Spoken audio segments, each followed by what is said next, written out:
Good morning, Derbs. How are you? Good morning. I'm good. These injuries at LSU, it seems like we've talked about this every week with you. But Cole Henry, the latest to be put on the shelf. He was left at home last weekend as the team went to Tuscaloosa, took 2 of 3 from Alabama. There has not been a definitive announcement on whether or not he'll go this weekend, but all news looks like he's trending on sitting out again. He's the latest. What do you make of these arms and how they just haven't been able to maintain the season? Well, I think the timing of some of these injuries, it wasn't, you never want an injury, but Jaden Hill, Marceau early on, there's time. You kind of look at, okay, 4, 6, 8 weeks, we're still playing baseball in May. And now that May's here, injuries that happen now, they kind of leak all the way through the end of the season if they're significant. And right now, Cole Henry is, a tender arm for a freshman who's got potential to be a high first-round pick and a Friday night guy for you for 3 years. It's all about winning. I understand that, but it isn't. And Paul Maneri and Alan Dunn and that staff do such a good job of balancing. Hey, we need to go win, but we also need to develop these guys, keep them safe, get them ready for that pro level if they can make it there. So there's a different level of responsibility. It's not as simple as saying, hey, man, like in a World Series or playoff scenario for a pro guy, it's like, hey, if after the season you need to go have surgery, are you cool with throwing? Yeah, I'm good. Put me in, coach. Different scenario here. You want this guy healthy for the next 15 years of a possible career. So it does make it tough because they go out and get guys that can pitch at the next level. And so it is a different level of responsibility. It's unfortunate. It's no fun for a fan. It's no fun for the media. It's no fun for me. But if he needs a week off and, you somehow galvanize a team that goes out and wins undermanned against Ole Miss and wins 2 of 3, that'd be a great, jump forward for the team. This isn't an accusation because when you look at the data, it doesn't look like LSU is responsible for this because some of these guys are freshmen. But did Alan Dunn ever have the reputation within the major leagues of burning out arms? Not at all. No, he's been, from whether he's in the bullpen at the big league level or he was the roving, minor league pitching coordinator. It was always development, and it's, you want to win at the minor league level. But it's all about development. It's, hey, he's going to have 190 pitches over these next 2 starts. If he goes 110, he's got 80 next time out. And that's kind of the way that he's had to shift it a little bit, but he did. He had a lot of guys that came in with wear and tear on their bodies from the summer select programs that aren't done the right way or are done the right way, and guys just throw more, go to more showcases. Every pitch, this is how I look at it, every pitch in high school, let's call that a 1-to-1 ratio. You get to SEC country and you go play at LSU, even in the fall, putting on a Tiger uniform, every pitch is probably a 2-to-1 ratio, stress on your arm type deal. You get into SEC play on Friday and Saturday and Sunday, and it's probably more than that. So the stress, when you see 80, 85, 90 pitches, it might feel on their body more like 120, 130. And I think that has to be taken into account, that they're just learning how to manage their bodies.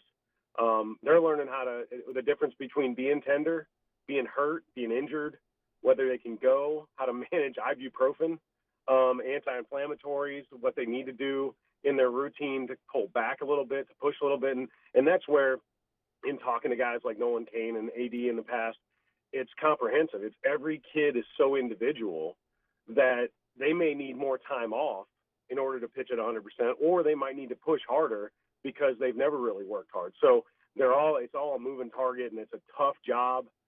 If you can remember being 19, you weren't even sure what the answers to questions were when you were answering them. Hey, are you okay? I don't know. You don't really have the definitive answer you do when you're older and you've developed and you've gone through stress on your body, mentally or emotionally. So I think it is an unrewarding job in a lot of ways unless you go win. Those guys are doing a good job. Talking to Chad Durbin here on Off Bench 104.5, 100.3, 94.7 ESPN. So you're talking about like learning your body, knowing your body. At least from the football perspective, let's say you feel like you're hurt and then you get MRI or something, and you realize that you are not hurt. Like, you are expected to play at that point, even if you're still in a bit of pain. How does that work in pitching where, like, Paul Maneri went out of his way yesterday, Coach Maneri did, on this show to say that, look, we wanted Cole Henry to go get an MRI so he could know that there's no structural damage, but he just still doesn't feel good. And if he doesn't feel good, you can't throw him out there. Like, what's your opinion when you hear that a guy's sitting out, but there is no structural damage?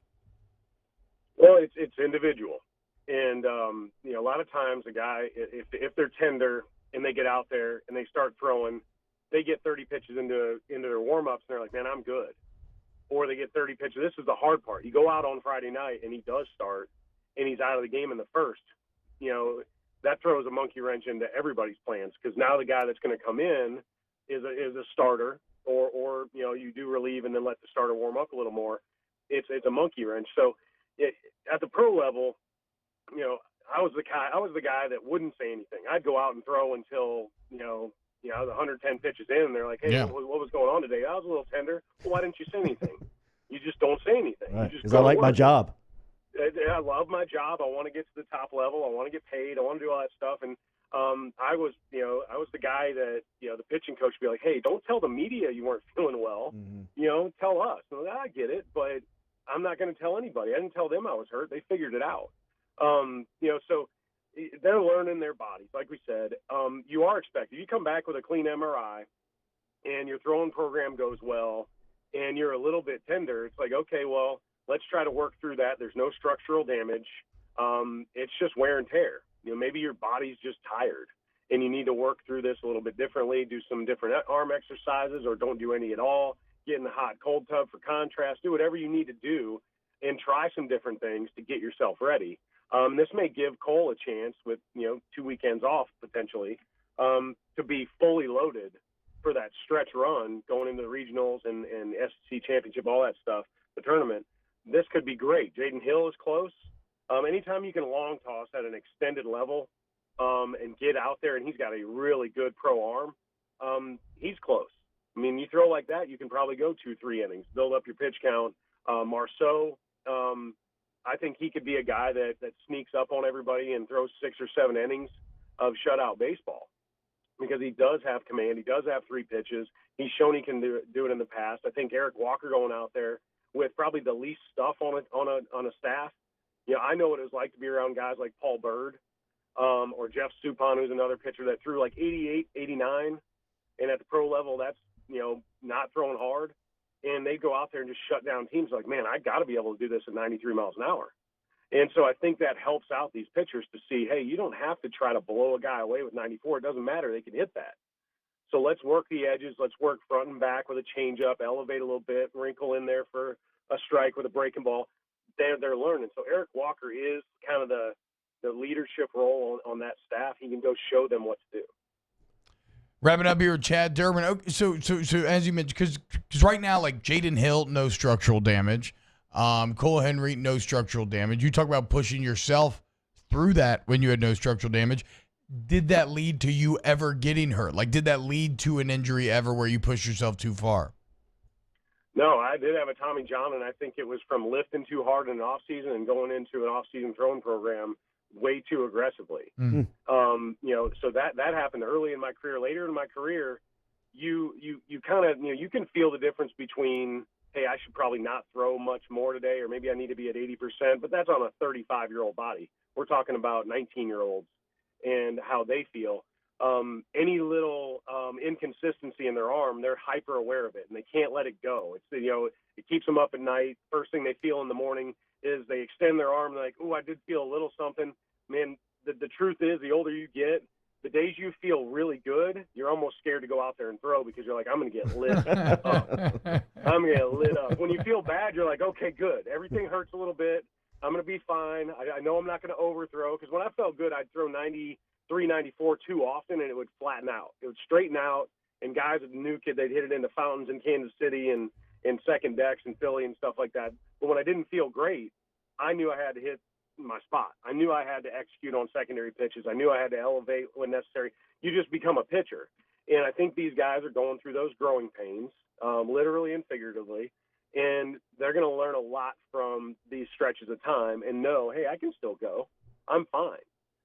But they need to go through this. And, yeah, if this is what we have to put up with their freshman year, this freshman class of arms is going to be a whole lot of fun to watch at the end of this year and the next couple of years. So you got like 20 seconds, Chad. Am I out of bounds in saying that they need to toughen up then?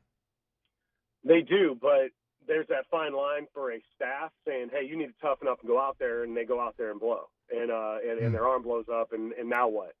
They lose recruits, they lose this, so it's not as simple as that. We all know that. Every Wednesday, Chad Durbin. Great stuff this morning, man. Thank you. Thanks, guys. Thanks, Got it. Chad. There he is, Chad Durbin. We'll wrap up hour one next.